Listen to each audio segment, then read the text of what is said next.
I'm sure it's working. Looks like it's working. Okay. Well, welcome back to Wednesday. So now we start digging into careers. Start to actually look at what is out there. So first thing we're going to pull up here is the salary guide because we looked at jobs in IT and IS. I got a bunch of stuff. Let me pull up the big one here. This was actually sent to me. I was like, hey, that's really good. I'm going to use that. Of course, they were actually trying to get my business is what they were trying to do. And I said, I can't afford you, and moved on with my life. So this is from Robert Half. So it's right there at the bottom of the page. But this is a 20-page guide on hiring trends and so on. It really is intended to be used by companies, you know, to say, oh, this is what's going on and this is what we're going to have to do for hiring, that kind of thing. That's really what it's meant to be used for. But it's got a bunch of salary tables in there. You can go straight to US salaries and look at technology salaries. So I clicked here. So when you get up to that chief information officer level, what we should say, what does this mean? At the top, 25th, 50th, 75, 95. Does anybody know what that means? Don't worry, I don't really expect you to know what it means. Wait, are they percentile? Percentiles. All right. So the lower number in a percentile as opposed to the higher number? What are we really seeing? The small amount, right? Smaller amount? The what is the smaller amount? The lower number? The higher number. Oh, I see. Yeah. The higher number is, so if you said, oh, I'm in the 95th percentile for mathematics, you're actually saying there's very few of us in that. So this is saying that, okay, well, most people are going to fit within this. And then all the way, there's a few making this much money over here. People who are educated and certified. This kind of stuff, right? A CIO, they don't necessarily even know too much about technology. It depends on their career path.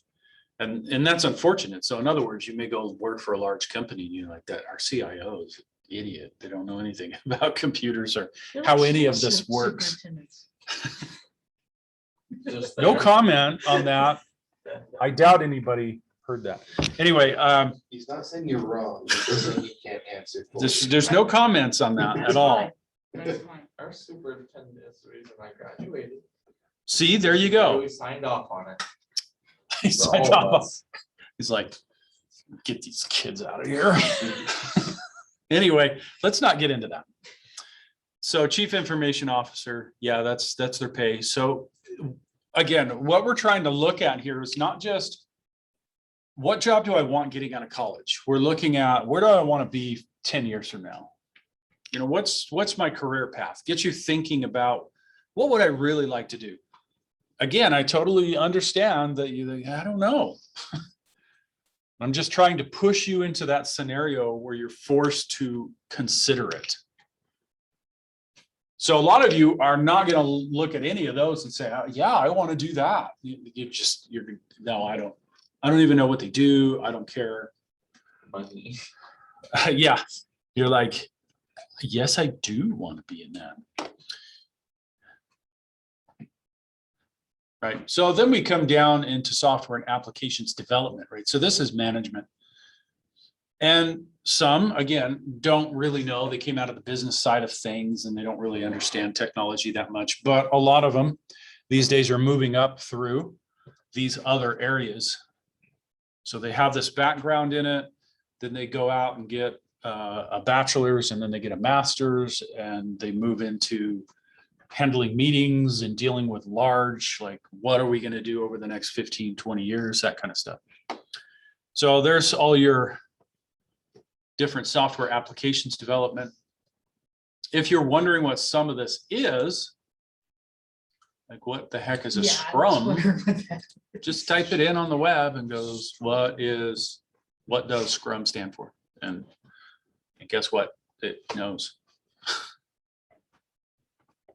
Applications architect, mobile applications developers, software engineer, software developer, right? Two different titles, but pretty much the same thing.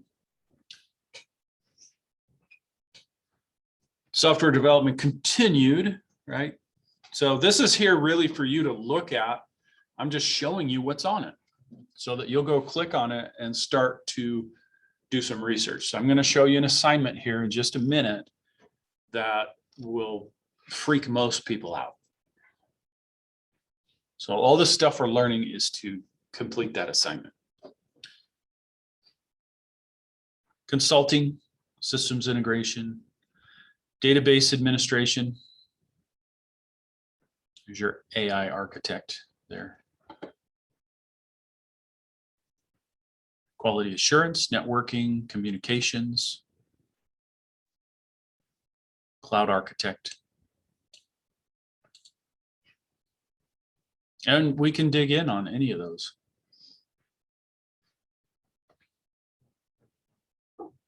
See, there's your PC tech.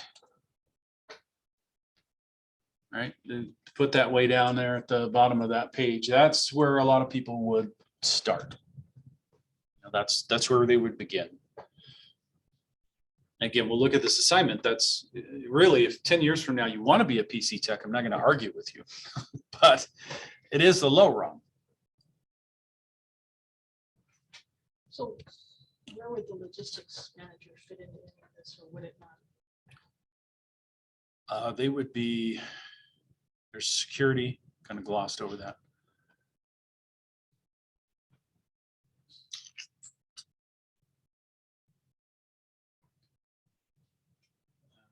Where is it? I thought I saw it. I guess not. I didn't see logistics, but no. Let's keep looking.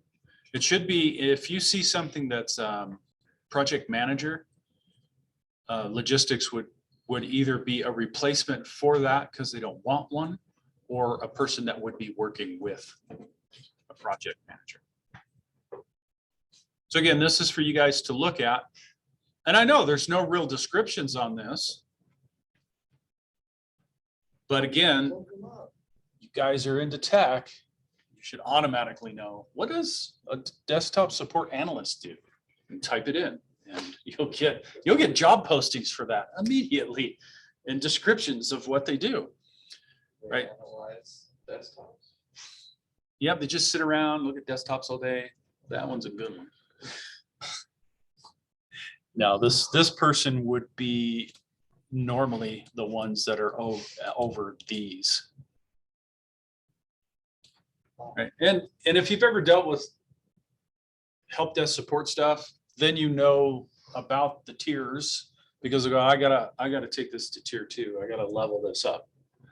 Right. And so they'll actually tell you, oh, this has got to go to somebody that's a tech level 2, and a lot of that is because either they don't know or they're not allowed to do it. Right. Because if you're working in a large organization, they have restrictions on what systems you're allowed to mess with.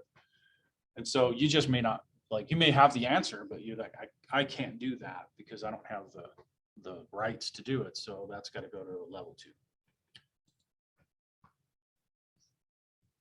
And then they've got all the adjusted salaries. So in other words, what they're saying is, hey, these are the averages. So if you were going to say, I am going to be a cable technician, which I actually had a student go out and do that. They got a job with the then Cable One. Then they would adjust, right? They'd go, okay, in Arizona, we're probably closer to what Tucson is instead of Phoenix. I'll add 7% to that. And that's what I should expect in that job. Los Angeles is plus 30%. Why would it be plus 30? Because they're so cool? Or because the cost of living so Yes, high. because the cost of living is so high. I remember I had a person that they were like, oh, my daughter, and she just got an internship and she's worked for this big company over in Silicon Valley and she's making $60,000. It's like, what is that, like 32,000 a year? I mean, her two-bedroom apartment cost her like $500, $600 a month. I mean, yeah, you do have to do that adjustment. And Phoenix is, right, that's worse now over the last little while. This is a lot of people from California are moving to Arizona now. A lot of greedy people is what it is. But anyway, there's a bunch of stuff for you to look at there. Now let's go over and show you what you're really going for. Because I find that students don't really pay attention. And then when they get to the assignment, they're like, holy crap. Yeah, that's what we were going for, was what was in that assignment. So let's look at the assignment, and then you'll know that as you look through this information, this is what I'm shooting for. This is what I'm trying to do. All right, so this careers reflection will help you with this, your future job. Notice the point value on that is quite a bit higher because there's more to do in this one. So let's look at the careers reflection. So what you're going to do basically on Friday is you're going to take a look at, you're going to recap what we've done basically. What did the readings say about school and why it's important? What did the readings say about programming, IT? Why should you have a plan? What's the importance of researching employers? List 3 careers you found interesting, including their pay. So basically what we're doing is going through and looking at all these PDFs, and that answers those questions, except for this one, which I cover myself. Why should you have a plan?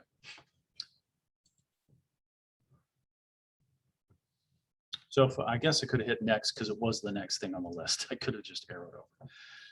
So this is the big one, your future job. So what you're going to do is list 5 jobs, got your attention as we went through the resources, write up 1 or 2 paragraphs per job describing why you think it's a fit for you, what you like about it. Right? I'll give you all this resources, and then I actually even give you some help. Hey, you know what? If you want a good grade, then you probably should mention these things that we've been covering and really try to fit it in. Right? So we're at this point, we're beyond the ABCD questions in this assignment. Which of the following is, right? We're beyond that. What I'm looking for in this is, can you look at the information that we're going to go through?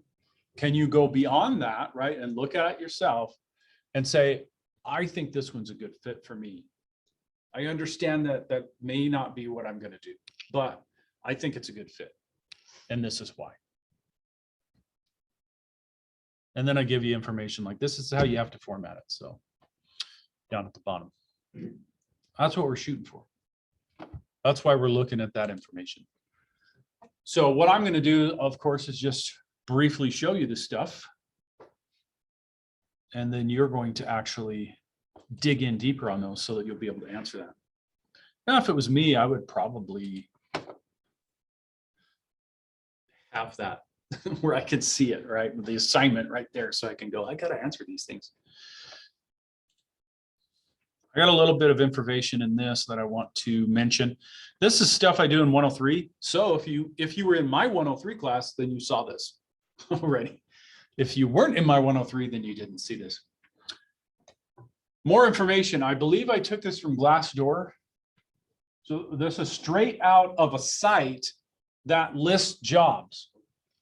That's what I'm telling you. The job listings are right there. That's where this data is coming from. So the other one, that other report is basically going around and asking all these industries, how much do you pay for these positions? And them answering, and then them creating this report. This is from, oh, well, job listings are this. We went through all those listings. These are the averages that we found. All right, so an IT tech. An IT technician is usually one of the lowest jobs. Before that would be a PC tech or a tier 1 technician. But an IT technician is somebody that has to have a wide range of knowledge and it's not super specialized. So they understand how networking works, they understand how computers work, and they fix those issues that come along in those areas. Their average base salary is about 75,000 a year. That's what a person like that would do. They are just, you know, you may look at a job posting and it'll have you supporting certain systems because every organization uses different systems. IT tech is expected to know those systems, learn them, and help people out. This isn't working right. Mine's stuck on screen 3, you know, and you're the one that figures that out and helps them.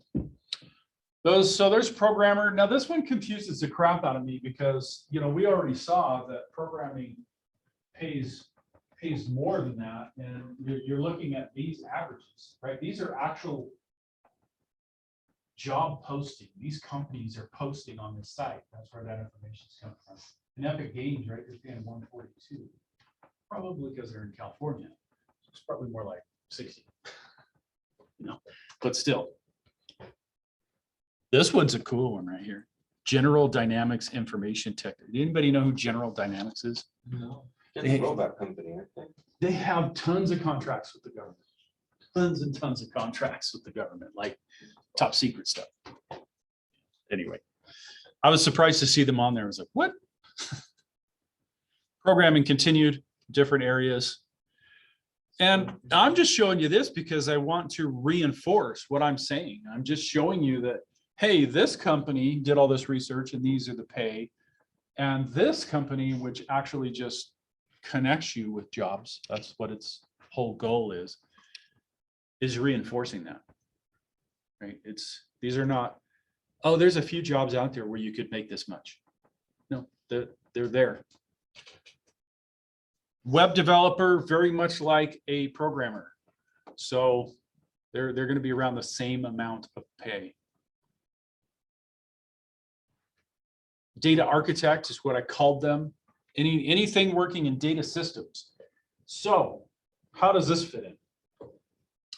If you are the kind of person that programming is not that difficult for you, but it doesn't light a fire in you, you may want to check out dealing with data, because programming is a little more difficult as far as making the code do what you want it to do.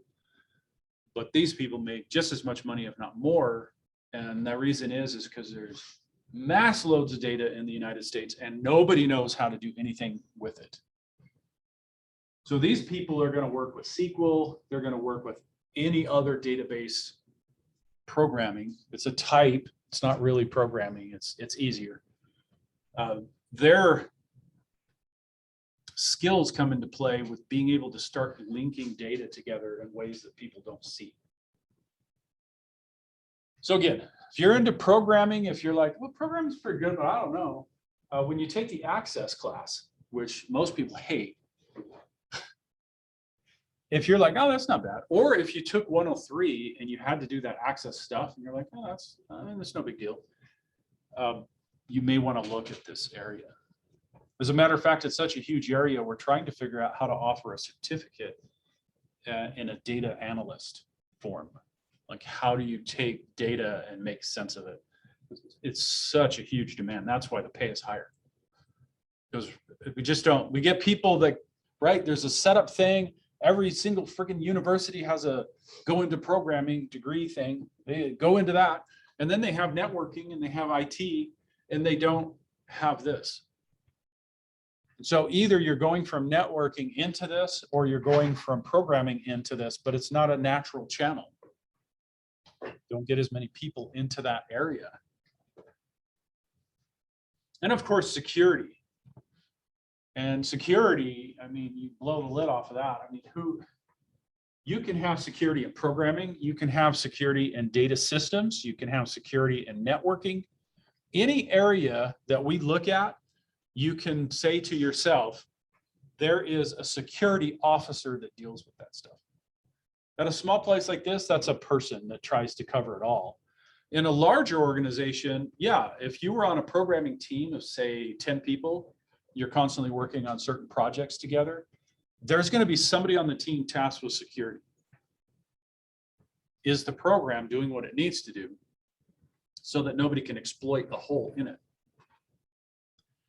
So security is really, really broad. And this is from the US Department of Labor. I was never aware of this. Wouldn't matter anyway when, when I was around. Where would you even find this stuff? Now you just look on the internet. So you could go to the US Department of Labor site and they'll actually show you the top 30 jobs for the next 15 years. And what they mean by that is these will go unfilled largely. So if you want to know what career to go into, this is massive for the next 15 years. That's what they do. So most new jobs among STEM. What's STEM? Science, technology, engineering, mathematics. And that's where computers fits into it. It fits into STEM. So software developers are up there, computer support specialists, computer systems analysts, computer and information systems managers. Then you finally get down to civil engineers and operations research analysts. So there's one on here that doesn't have to do with computers. They use computers, but it's not a tech field. So you're saying that software developers are going to demand almost 4 times as much as the next leading group? Yeah. Software developers and networking and computer support specialists, they have been in demand since I started teaching, and that was in 97. They have always been on the list. That's just never gone away. Our need for those has just ramped up faster than people going into the field. Just it's the way it is. So when I hear people say, well, I got a programming degree, but I can't find a job. They're lying. You're not. They can't find the job they want, right? I want to be here and do this. And it's like, you're probably right. You probably can't find a job doing that. Can you find a job in the United States? Yes, you can. You can find a ton of them. I will, gosh, I'd have to email that to me. I could do it through Canvas. I just talked to my son yesterday, and they showed him the map of where he's likely to get sent. So again, this is the company that basically, if you test into it, they pay you while you're getting trained. Then they set up interviews with companies that you could be hired by. Nice. Send you to those companies. And so basically they've done all the groundwork, right? They've made sure you're trained, and companies like that, right? They're like, sweet, we'll just go to you. That way we know we'll just hire somebody that you taught. That's how it's working. The biggest places. So they said you are likely to go to one of these states: California, Arizona, Texas, North Carolina, New Jersey. And so they said those predominantly you're gonna get placed in one of those places. Not placed, but you'll interview with people from those places. And the average, they told them, well, starting is around 50,000. It depends on where you go, right? If you get an interview in California, don't go there for 50,000, not unless it's Blanding or not Blanding. What is that place you go through? Anyway, well, Indio, right? If it's in Indio, yeah, that's going to be cheaper. But in any case, that's a huge demand. You imagine that basically somebody said at one point, why don't we set up kind of a school-like thing where we'll teach them all this stuff. We'll pay them to go to school. And then we'll have these choice people that we've trained, and companies will hire them from us, and they'll pay us, right? The company will pay us for that to happen. That's an in-demand field. That's massive. Because that's how they're making their money. They're paying their students to go to school. So they're not making it from the students. They're making it from companies that are like, yeah, you make sure that these are good quality. They've been taught, they know what to do, and we'll hire them. And we'll give you 10% of, whatever. I don't know if that's a residual thing that they do for the time that they're there. I have no idea.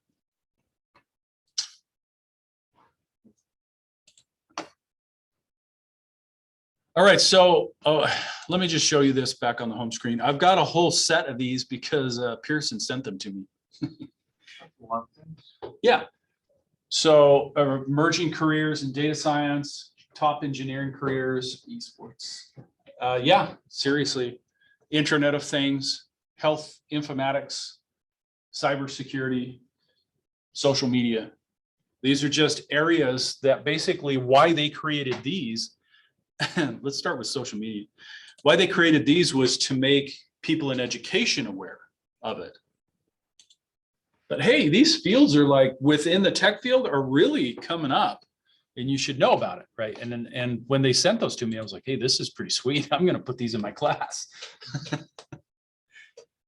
So I ask you some questions, and that's where this is coming from. You need to read these sections in order to really answer those questions. So if you look at any of the questions on either one of the assignments that's down there, you're like, what the heck? That means you didn't read this. You know, go read those, pick out stuff that's interesting and important, and then you'll have the answer to that, right? Because I read these and I was like, I'm putting that in there. That's cool. Anyway, content creators. So this is the market growth. Now the market growth is not pay. It's not, well, it's part of pay actually, but they're not looking at jobs within it. And this is what they're getting paid. What they're saying is this market is growing and this is how fast it's growing. So just like saying back in the 40s, the auto industry just boomed, right? The market was growing massively, really fast. That's what they're showing here. This is how fast it's growing. And so this is the skill set that you have to have and the soft skills. What's the difference between a technical skill and a soft skill?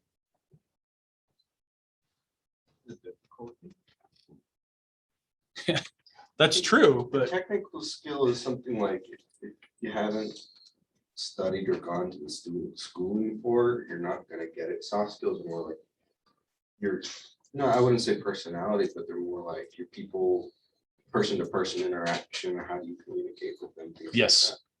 Yeah, and so you're very right, but it could be either one of those, right? For some people, these are really hard for them.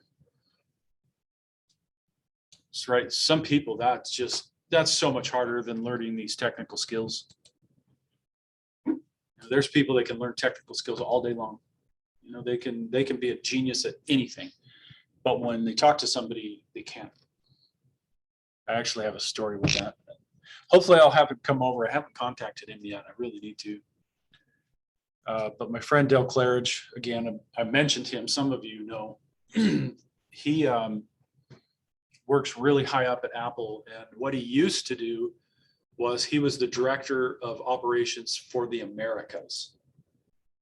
Right? So anything in America, anything that's operations, he was over that. That's what he used to do. That's what he used to do within the organization. He was also over global expansion for a while, opening Apple stores, and all that stuff. In other words, he had thousands of employees below him, and he had a team of people he worked with. Right? That's what they did, and they would solve problems and get things done in operations. So if you don't know what operations that is, I click here on the Apple site and I pay for that. And that goes over to this place, gets put in this queue. Physically, the thing gets made, right? Operations is massive. Operations is how you do things. And so that's what he dealt with. Well, he had a program he did. I don't know if he does now, but he had a programming team that was under him. And he had one guy and he was just like, yeah, I want to be more involved in what's happening. You know, I want to be part of this team that you've got. And so the guy came in and presented something and it didn't go well. Del got him into his office and said, you're lucky I didn't fire you right on the spot, like while you were doing this presentation. I'm going to cut you some slack because I know who you are. But what you just did out there was ridiculous. And what did it come down to?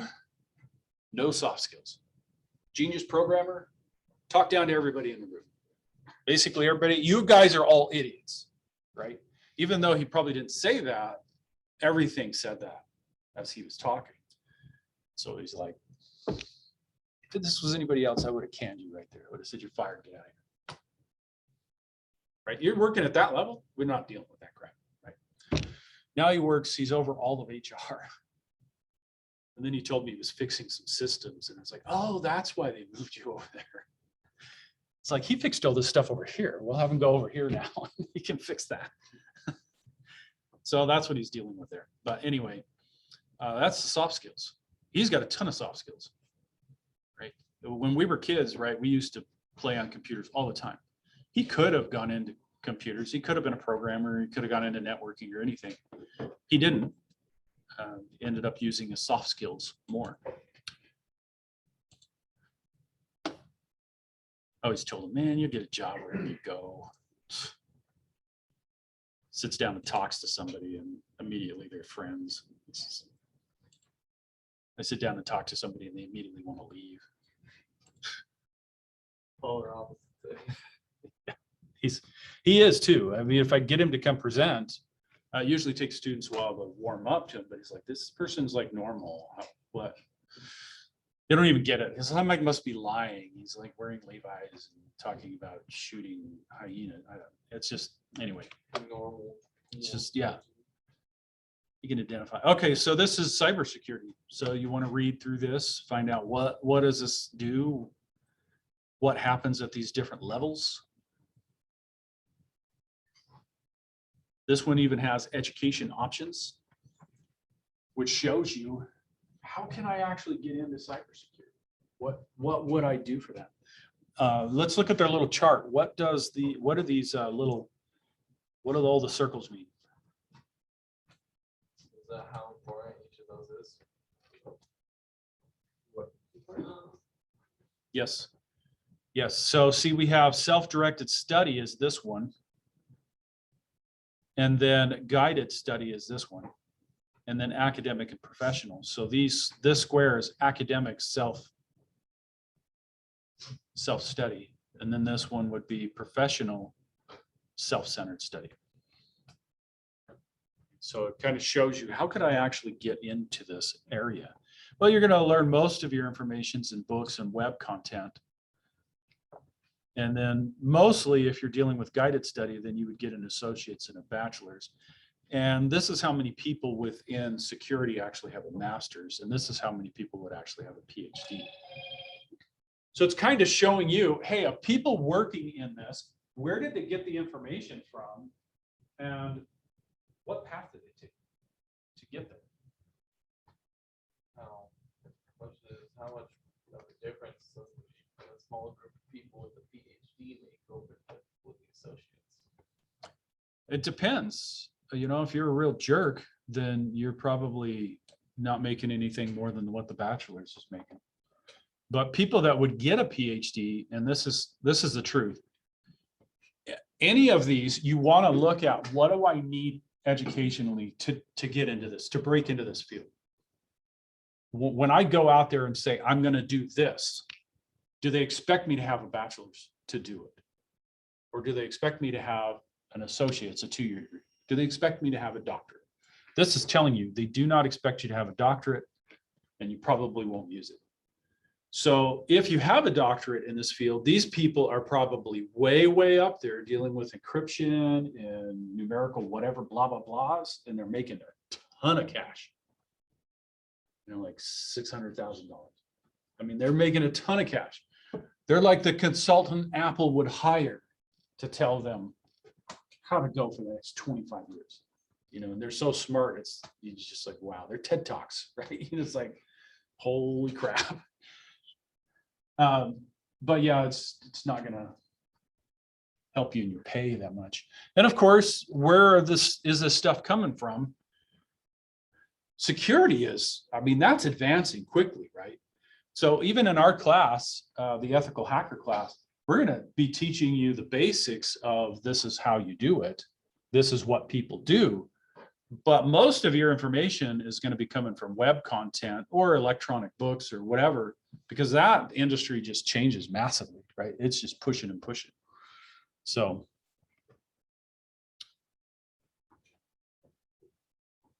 Yeah, I always see the ads, go be a security officer, get your degree from DRI. And I'm like, oh, heaven help you.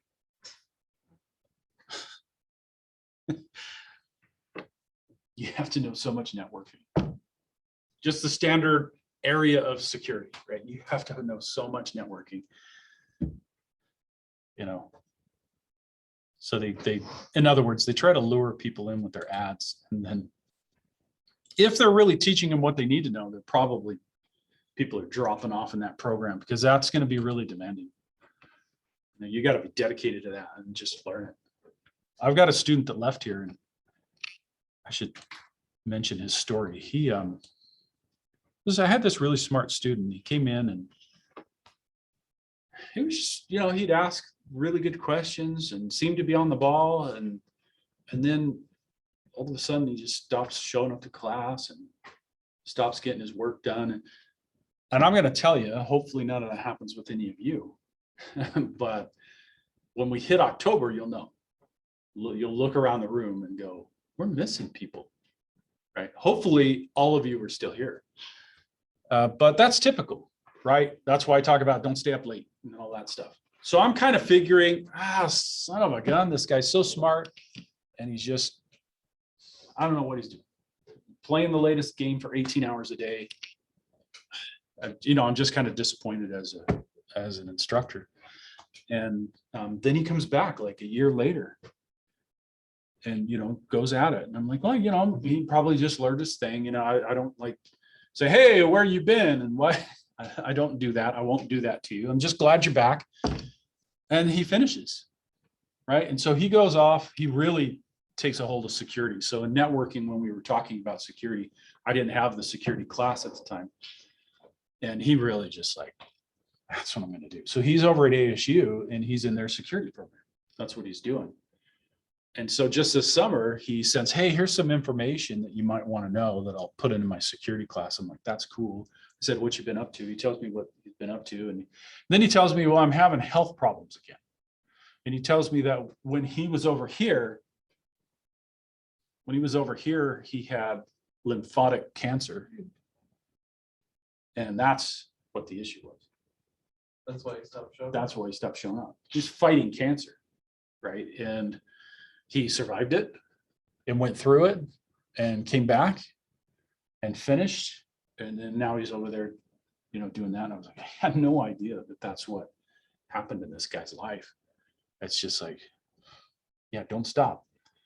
Don't stop. It's cool story. So hopefully when he gets done with that, I'll have him come back and talk to my classes. I have no doubt he'll get hired by the FBI or somebody, because he just eats it up, spends time doing it. All right. So anybody know what health informatics is?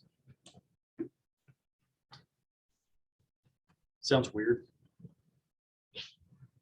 Informatics, that's an old term. That's why it sounds weird.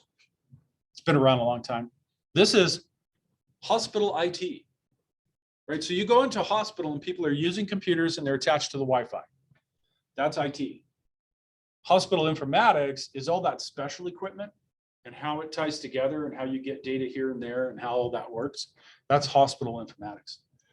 And so if the healthcare system is expanding, you can expect this demand to expand. And you can get a degree in this. You can get a degree in informatics. One of the kids I went to school with, he got I shouldn't laugh, smart kid, man, that kid, he was so smart. I mean, we were close. It was like Dell, him, and me, right? We did tons of stuff together, always on computers and things. He comes to college and he gets a degree in biology. Loves biology. Unfortunately, he finds out that, he told me this is what he said. You know what you can do with a bachelor's in biology? Teach. And I said, no, I don't. I have no clue. I don't really care. But what can you do? He's like, you can sit on the line where you add a chemical to people's samples. That's what you get to do. So really extremely low pay after 4 years of work. Well, he went to work for this place that's what he did. Drop. Go across that line. Drop. That's what he did. But this place, he was a good worker, and this place was one of the first institutions in the world to have a DNA analysis machine. It was made in England. And because he was good with computers, and that was a big computer, he was the grunt on the team, right? Work with the doctors, these biology doctors that know what they're doing with DNA, and he's the grunt that shows them where to click. That's, in other words, they got all the knowledge in their head and they can't use the equipment that's in front of them, but he can use the equipment, right? So that's, hey, he gets to go to England, they train him over there. He spends years doing that and just moves up in the company. And then he decides, I'm going to go someplace else and make more money. And they say, we'll pay for your master's. So he gets his master's. Then one of the doctors that he works with all the time, he's going to go teach at Michigan State or something like that. And he's like, come with me. It's like, wow, if you can say to a university, I'll come work with you, but I'm going to bring who I want and you'll pay them. Wow. Right. So he's like, come over with me, you'll make this much. And so he's like, oh, I don't know. Goes into the big bosses. Yeah, I'm thinking I'm going to go with this. Actually, no, they hear that he might go. So they approach him and say, we'll pay for your doctorate. So he gets his doctorate paid for, he gets his master's paid for, all because he was good with computers and biology. And that's what he did. His master's and his doctorate were in hospital informatics. Now he doesn't work for that company. He works for, I think it's United Healthcare, but he works for some big healthcare who is now recording everyone's data, DNA data. So he built the systems that the DNA is stored on. So he's over the team of like, this is how we're going to get this in and out of the system. This is what it needs to look like. This is how it needs to get done. He told me one strand of DNA, or you get 2 strands. One strand takes 500 gigs. And he says, you can't compress it because DNA is already compressed. That's the data that you have to have. And so it takes 1 terabyte per person to store somebody's DNA, but it's huge. That's a huge project. It's getting bigger and bigger. Yeah, I don't know what he makes. He's probably making like 260, 300 or something like, I don't know. I graduated with the guy. All my friends make me feel like, what the crap am I doing? No, actually don't, because they all envy me. That's the truth. Every time they talk to me, it's like, yeah, I wish I could work at EAC. That'd be so cool. Well, you can't, right? Because you can't afford to. Although Dell right now is at the point, he's like, I could retire and now I could do it, because it doesn't matter what I make. I got a ton of money. Which that was my problem. The only thing that controls his car purchases is room to put them anyway. Wow. Yeah, I mean, he can do whatever he wants. He makes 7 figures. So there's a certain cash value, and then there's a certain amount of stock they put in. So yeah, he didn't always make that. I mean, he started out like most people, barely scraping by, but Living paycheck to paycheck. he worked up. Anyway, skills, IT principles, programming, health data systems, ethical and legal issues. That's going to be big, right? And then the soft skills. And there's your employment projections for those areas. And then where that information comes from. So we are at time, and that was really my goal for today, is to show you, you got to go in there and you got to look at these. You got to run down these career data sheets. I didn't even do the one that I know you're going to be interested in, which is esports. Esports is massive.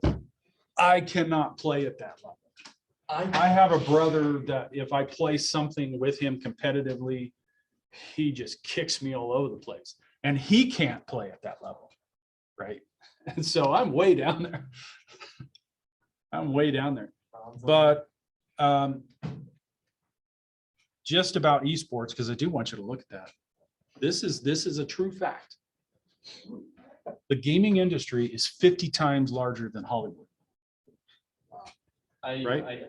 Money wise, 50 times more money in the gaming industry than Hollywood makes in those super massive movies. So you better believe esports is going to continue to just go boom. And when they're talking about it, they're not really just saying, oh, go figure out how to play a game and become good at it. They're talking about that's infrastructure, right? That's working in esports and what they have to accomplish. So yeah, it's pretty cool. I know there's a lot of, whenever a game called Overwatch is real popular. Yeah. If you were winning like the World Cups and the annual thing that went on, you would make a ton of money for playing esports.